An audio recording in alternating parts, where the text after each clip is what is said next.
Assalamualaikum warahmatullahi wabarakatuh.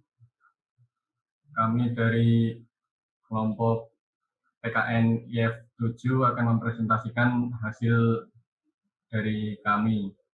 Untuk yang pertama, nama kelompoknya ada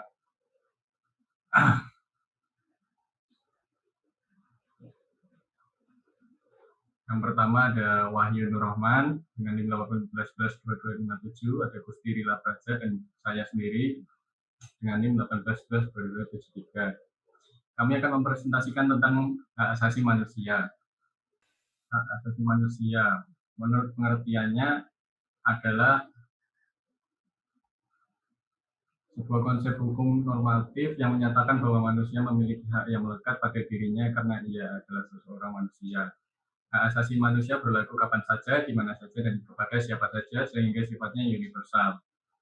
Dan menurut Undang-Undang UU 39 tahun 99, HAM adalah seperangkat hak yang sudah ada pada diri manusia sebagai makhluk ciptaan Tuhan Yang Maha Esa, yang mana hak ini adalah anugerah yang wajib dihargai dan juga dilindungi oleh tiap orang untuk dapat melindungi harkat dan juga martabat manusia.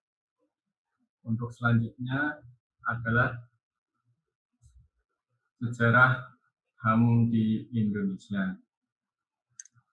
Untuk yang pertama, periode sebelum kemerdekaan, yaitu adanya organisasi yang menjadi pendiri HAM di Indonesia dimulai sejak Pergerakan Nasional Budi Utomo, Syarikat Islam, Industrial Party, Perhimpunan Indonesia, Partai Nasional Indonesia. Lalu yang kedua, periode setelah kemerdekaan 1945, lalu yang ketiga, periode 1945 sampai 1950. Pemikiran HAM pada periode ini menekankan wacana untuk merdeka, hak kebebasan berserikat, dan hak kebebasan untuk menyampaikan pendapat. Yang keempat adalah periode 1959-1966. Periode ini merupakan masa berakhirnya demokrasi liberal dan digantikan dengan demokrasi terpimpin yang terpusat pada kekuasaan Presiden Soekarno. Demokrasi terpimpin dinamakan Kuwait Demokrasi. Kemudian yang kelima, periode 1966 sampai 1998. Pada mulanya, Orde Baru menjanjikan harapan baru bagi penegak HAM di Indonesia.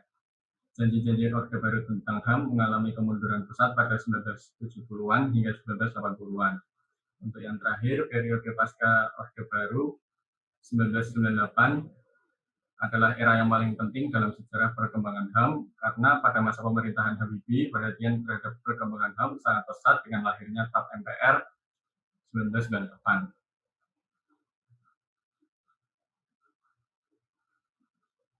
HAM menurut para ahli, untuk yang pertama ada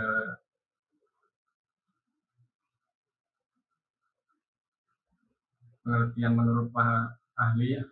Yang pertama ada harus pilar. Hak asasi manusia adalah hal yang sudah ada atau melekat pada tiap-tiap manusia dan tanpa mempunyai hak itu. Tiap-tiap manusia itu tidak dapat hidup layaknya manusia. Untuk yang kedua, Prof. Kuncoro Prubanoto, HAM adalah suatu hak yang sifatnya mendasar atau juga asasi, hak yang dipunyai setiap manusia tersebut berdasarkan kodratnya.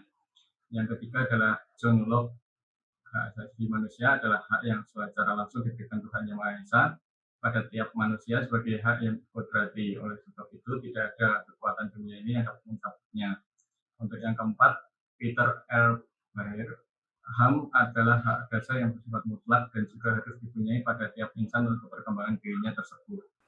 Yang selanjutnya adalah tujuan HAM.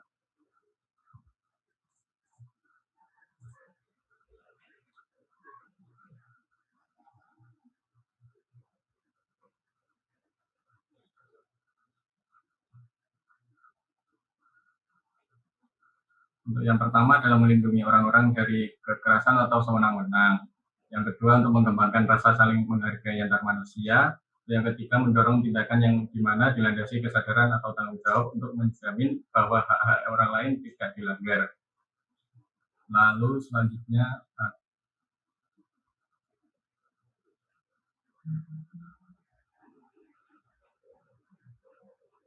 macam-macam HAM. Untuk yang pertama ada hak asasi pribadi, hak asasi politik, hak asasi hukum, hak asasi ekonomi, hak asasi peradilan, dan hak asasi sosial budaya.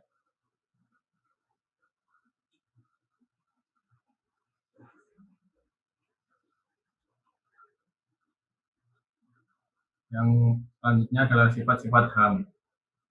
Yang pertama bersifat universal, yang berarti dimiliki oleh setiap manusia tanpa terkecuali, tanpa mempertimbangkan perbedaan suku, ras, agama, dan bangsanya. Yang kedua bersifat hakiki. Hak asasi manusia dimiliki oleh semua manusia sejak pertama kali dilahirkan ke muka bumi sebagai pemberian Tuhan Yang Maha Esa. Yang ketiga bersifat utuh. Semua orang berhak mendapatkan semua hak secara utuh tanpa dibagi-bagi. Misalnya seperti hak politik, hak ekonomi, hak sosial, hak budaya, dan sebagainya. Yang keempat bersifat tetap, artinya HAM tidak dapat dicabut oleh pihak-pihak manapun. Yang terakhir bersifat kodrati, yang berarti merupakan pemberian dari Tuhan Yang Maha Esa.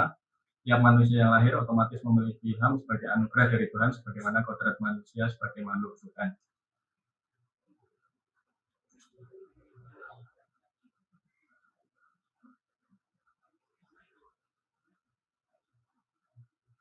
Untuk contoh kasus pelanggaran HAM di Indonesia, yang pertama ada tragedi Semanggi pada 13 November 1998. Lalu yang kedua, penembakan mahasiswa Universitas Trisakti pada 12 Mei 1998.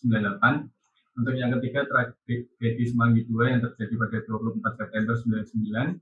Keempat, kasus pelanggaran HAM pada aktivis HAM Munir.